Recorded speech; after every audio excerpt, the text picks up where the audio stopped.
اور اس میں ہم نے ویسے بھی ایک فیصلہ کیا تھا کہ چند دنوں میں ہم صوبہ بھر میں احتجاج کی کال دیں گے، لیکن اس سانحہ کے بعد یہاں پر موجود صوبائی جماعت کے ذمہ داران کے ساتھ مشاورت کے بعد صوبے بھر کے ضلعی جماعتوں کو ہدایت کی جاتی ہے کہ وہ کل ہی بدامنی کے خلاف، اس شہادت کے خلاف سڑکوں پر نکلیں، احتجاج کریں، اور ہم نے بہت برداشت کر لیا ہے۔ مزید اس طرح کے واقعات یہ برداشت کرنے کے قابل نہیں ہیں۔ ہم اب سے نہیں، کب سے اپنے اکابر کے جنازے اٹھا رہے ہیں، اور یہ تسلسل مسلسل جاری ہے۔ سمجھ نہیں آتی کہ ریاستی ادارے جو ہے وہ کیا کر رہے ہیں۔ اگر ریاست قوم کو تحفظ نہیں دے سکتی، اگر حکمران قوم کو تحفظ نہیں دے سکتے، اگر حکومت قوم کو تحفظ نہیں دے سکتی، پھر ان پر مسلط رہنے کا بھی ان کو کوئی حق حاصل نہیں۔ اور جس دھاندلی کے تحت برسر اقتدار آئے ہیں لوگ، جمعیت علماء اسلام نے اول دن سے ان انتخابات کو تسلیم نہیں کیا ہے، اور اس طرح کے واقعات کے بعد بھی ہم سے یہ توقع رکھیں گے کہ ہم ان کی حمایت کریں گے، ان کے ساتھ چلیں گے، ممکن نہیں ہے۔ لہٰذا ایک تو کل فی الفور تمام اضلاع میں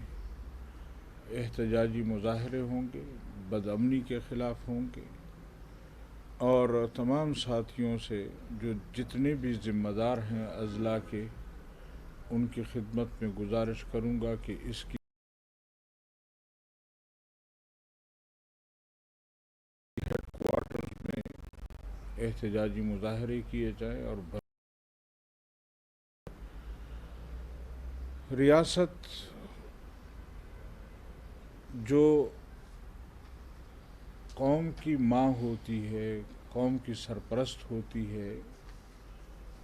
اگر ریاستی اداروں کی موجودگی میں قوم کے ساتھ اس طرح کا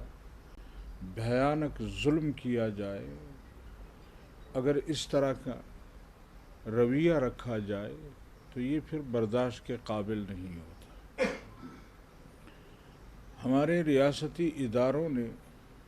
ملک کو امن دینے کا کام چھوڑ کر سیاسی مداخلتیں شروع کر دی ہیں۔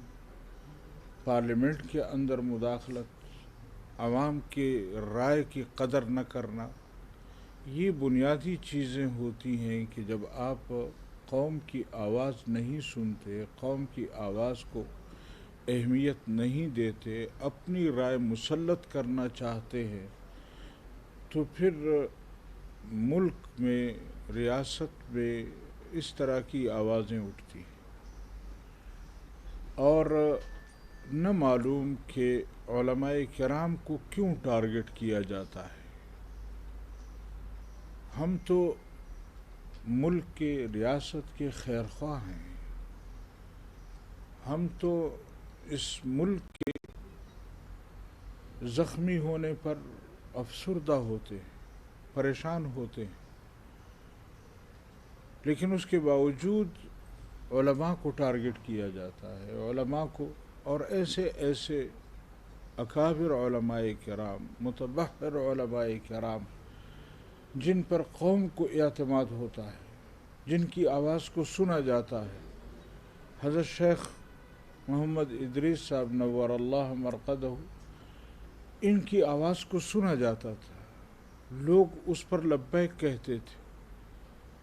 عوام کی ایک ان سے محبت تھی،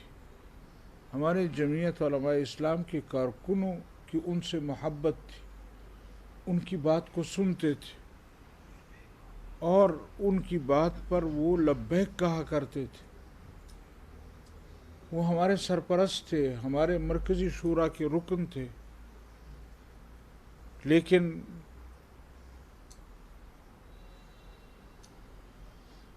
یہاں پر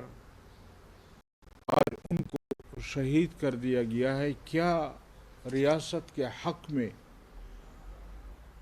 بات کرنا یہ جرم ہے؟ کیا ملک کے تحفظ کے لیے بات کرنا یہ جرم ہے؟ کیا اداروں کے تحفظ کے لیے بات کرنا جرم ہے؟ ہم نے ہمیشہ اصولوں کی بنیاد پر مخالفت کی ہے حکومت کی، اور اگر کوئی یہ سمجھتا ہے کہ اس طرح کے واردات کر کے علماء کی آواز کو دبایا جائے گا، علماء کی آواز کو روک دیا جائے گا، تو یہ ان کی خیام خیالی ہے۔ علماء کی آواز نہ پہلے کوئی دبا سکا ہے، آپ تو آپ ہیں، ان انگریزوں سے جا کر پوچھو کہ جنہوں نے علماء کو خنزیر کے چمڑوں میں بند کر کے شہید کیا تھا، لاکھوں علماء کو شہید کیا گیا، لیکن کسی ایک عالم دین کے متعلق بھی یہ نہیں ہے کہ وہ سامنے سر جھکایا ہو اس نے۔ کسی ایک عالم دین کا آپ نے نہیں سنا ہوگا کہ اس نے جبر کے سامنے سر جھکایا ہو۔ تو یہ توقع رکھنا کہ اس طرح کی شہادتیں دے کر جمعیت علماء اسلام کے کارکنوں کو اپنے نظریات سے، اپنے فکر سے، اپنی سوچ سے ان کو ہٹا دیا جائے گا، یہ ممکن نہیں ہے۔ ہماری اولادیں، ہمارے بچے، ہمارے کارکن، ہمارے ساتھی اس طرح کی شہادتوں پر ہم افسردہ نہیں ہوتے، ہمارے عزم میں قوت آتی ہے، ہمارے ارادے اور پختہ ہو جاتے ہیں، ہمیں یقین ہو جاتا ہے کہ ہمارے اکابر نے جو ہمارے لیے راستہ چنا ہے وہ حق کا راستہ ہے، ہم جس راہ پر گامزن ہیں ہم صحیح راستے پر چل رہے ہیں۔ ہم نے ہمیشہ اس ملک کی خدمت کی ہے، اس قوم کی خدمت کی ہے، اور ملک و قوم کی خدمت کرنے سے کسی کا باپ بھی ہمیں نہیں روک سکتا۔ یہ خدمت ہم کرتے رہیں گے۔ آپ کو اگر زیادہ تکلیف ہے تو پھر آپ اپنا کام جاری رکھیں، ہم اپنا کام جاری رکھیں گے۔ ہمیں ان چیزوں سے خوفزدہ نہیں کیا جا سکتا۔ میں اس کے ساتھ ساتھ اس دن بھی میں نے پریس کانفرنس کی تھی تیمرگرہ میں، ہماری صوبائی حکومت جو 13 سال سے ہم پر مسلط ہے، اور یہ بھی وہی فارم 47 والی حکومت، یہ بڑکیں بہت مارتے ہیں، قوم کی خدمت نہیں کرتے، اپنے صوبے کو تحفظ فراہم نہیں کر سکتے۔ ان کا سب سے بڑا ایجنڈا جو ہے وہ مرکز کے خلاف تحریک چلانا ہے۔ تم مرکز چھوڑو، تمہارے ذمے جو صوبہ دیا گیا ہے آپ کو،